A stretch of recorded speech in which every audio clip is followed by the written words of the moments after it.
અને સુરત વરાછાની હોસ્પિટલમાં ગેરકાયદે ગર્ભ પરીક્ષણ અને ગર્ભપાતનો કેસ. ગર્ભ પરીક્ષણ ગર્ભપાત કરતી વખતે હોસ્પિટલે 5 વર્ષમાં 3 વખત નામ બદલ્યા છે. પ્રથમવાર નામ સંતોષ, ત્યારબાદ શિબાઈ અને હવે મમતાના નામે હોસ્પિટલમાં ગર્ભપાતનું રેકેટ ચાલી રહ્યું હતું. હાલ મમતા મલ્ટી સ્પેશિયાલિટી હોસ્પિટલના નામે ગર્ભપાતનું રેકેટ ચાલતું. 6 માસ પહેલા ગર્ભપાતનું રેકેટ સામે આવ્યું ત્યારે શિવાઈ મલ્ટી સ્પેશિયાલિસ્ટ હોસ્પિટલ નામ રાખવામાં આવ્યું હતું.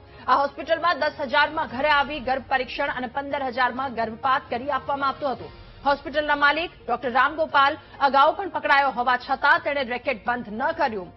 હોસ્પિટલનું નામ બદલાયા પરંતુ રામગોપાલના ગેરકાયદેસરના ધંધા બંધ નથી થયા.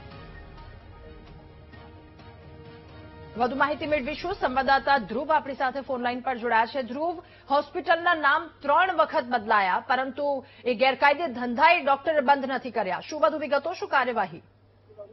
બિલકુલ, સુરતના વરાછા લંબી હનુમાન રોડ ખાતેથી આજે ગેરકાયદેસર ગર્ભ પરીક્ષણ અને ગર્ભપાત કરવામાં આવતું આખો જે રેકેટ ડોક્ટરનું પકડાયું છે તેમાં તપાસમાં ખૂબ જ ચોંકાવનારી હકીકત સામે આવી છે.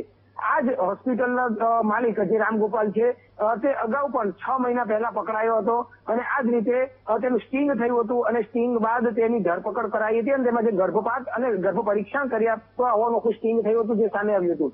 ત્યારબાદ ત્યારે તે વખતે જે હોસ્પિટલનું નામ જોવા મળ્યું હતું તેમાં તે સંતોષ, એની પહેલા એકવાર સંતોષ નામ હતું, ત્યારબાદ તે વખતે તે હોસ્પિટલનું નામ શિવાઈ હોસ્પિટલ રાખવામાં આવ્યું હતું અને ત્યારબાદ તે ધરપકડ થયા બાદ તે જેલમાંથી છૂટ્યા બાદ ફરી એક વખત તેને આ જ હોસ્પિટલ શરૂ કરી પરંતુ આ વખતે તેને હોસ્પિટલનું નામ બદલી નાખ્યું અને મમતા હોસ્પિટલ કરી દેવામાં આવ્યું છે.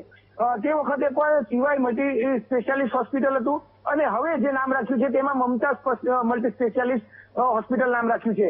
નામ જે રાખ્યું છે તે એકદમ બોર્ડ પણ સેમ ટુ સેમ છે, લખાણ સેમ ટુ સેમ છે, માત્ર જે બદલાયું છે તો શિવાયની જગ્યાએ મમતા કરી દેવામાં આવ્યું છે. એટલે કે આ 6 મહિનામાં એક પછી એક તેને જે કહી શકાય છે કે તેને હોસ્પિટલ બદલ્યા છે ને 5 વર્ષમાં તો 3 વખત હોસ્પિટલોના નામ બદલ્યા છે પરંતુ તેની અંદર જે ગોરખ ધંધા કરવામાં આવે છે તેમાં કોઈ જ પરિવર્તન લાવવામાં આવ્યું નથી. તે જે પહેલા નામમાં જે હોસ્પિટલમાં ગોરખ ધંધા થતા હતા, ગેરકાયદેસર પરીક્ષણ થતું હતું, ગેરકાયદેસર ગર્ભપાત થતો હતો, તે આ જ નવા નામમાં પણ કરવામાં આવ્યું છે. એટલું જ નહીં પરંતુ હોસ્પિટલમાંથી જે ઘરે આવે તો 10,000માં ગર્ભ પરીક્ષણ કરાતું અને 15,000માં ગર્ભપાત કરી આપવામાં આવતું હતું. આ આખું ગોરખ ધંધા એઝ યુઝ્યુઅલ તેઓ યથાવત રાખ્યા હતા અને તેને જ લઈને તે જિલ્લા આરોગ્ય અધિકારીને નોટિસ પણ ફટકારાઈ. આભાર ધ્રુવ, તમામ વિગતો સાથે જોડાવા બદલ.